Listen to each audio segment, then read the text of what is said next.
بالله من الشيطان الرجيم بسم الله الرحمن الرحيم لن تنالوا البر حتى تنفقوا مما تحبون وما تنفقوا من شيء فإن الله به عليم. تم ہرگز نیکی کو نہیں پا سکتے یہاں تک کہ تم اپنی محبوب چیز کو خرچ نہ کرو، اور جو بھی تم خرچ کرو گے اللہ اس کو جاننے والا ہے. چوتھے پارے کی پہلی آیت کریمہ.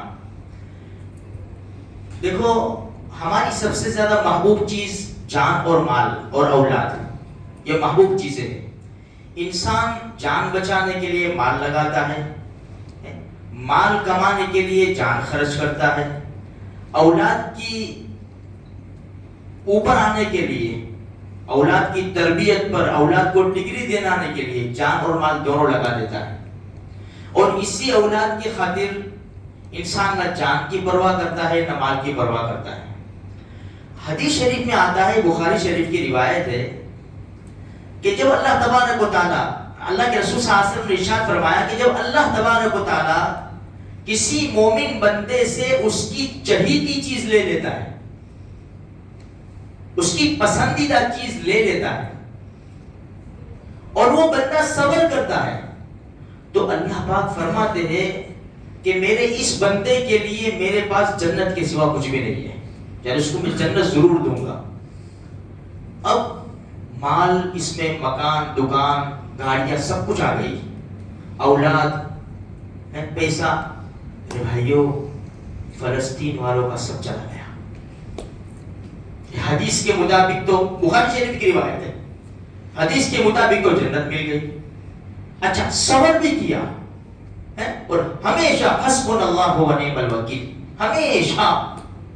اس لیے میرے بھائیوں، حالت دیکھو، یہ دنیا ہے، دارالاحزان ہے، یہ غموں کا گھر ہے، یہ امتحان کی جگہ ہے.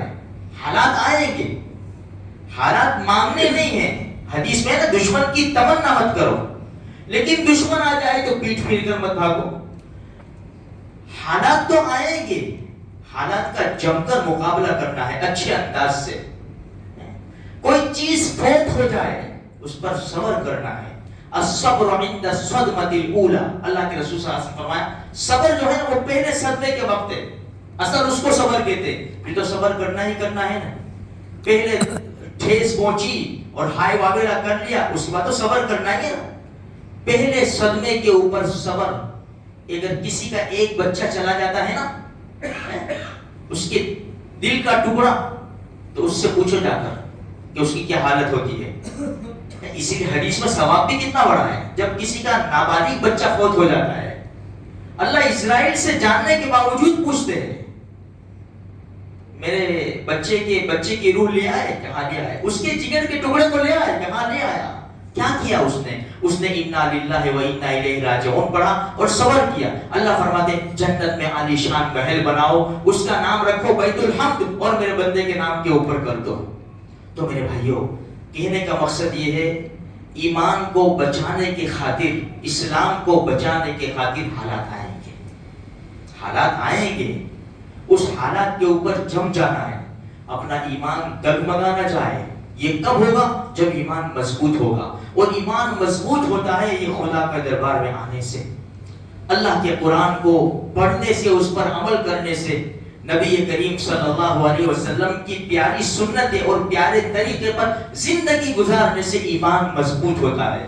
اور جب ایمان مضبوط ہوتا ہے تو پھر جتنے بھی حالات آئے اس کے قدم نہیں ڈگمگائیں گے. جان جائے گی، ایمان باقی رہے گا. لیکن آج افسوس کی بات ہے، ہمارے حالات ہمارے سامنے ہیں. اس لیے کہ نہ نمازوں کی پرواہ ہے، نہ اللہ کے قرآن کی پرواہ ہے، نہ حلال حرام کی پرواہ ہے، نہ اللہ کے رسول کے پیارے طریقوں کی پرواہ ہے. ہزاروں میں، لاکھوں میں نہیں، ہزاروں میں لوگ اپنے ایمان کو زخمی کر رہے ہیں. ہزاروں میں اپنے ایمان کو زخمی کر رہے ہیں، اسلام کو، مسلمانوں کو ٹھیس پہنچا رہے ہیں. میرے بھائیوں، کب تک چلے گا؟ کب تک انسان واپرے گا، استعمال کرے گا؟ آخر میں تو ایک دن آنکھ تو بند ہونی ہے نا، پوری زندگی کا حساب دینا ہے. اس لیے میرے بھائیوں، اچھی طرح قدم رکھو، اللہ کو سامنے رکھو، جنت جہنم کو سامنے رکھو، مرنے کے بعد زندگی کا حساب سامنے رکھو، تو ہمارے لیے زندگی گزارنا آسان ہو جائے گا.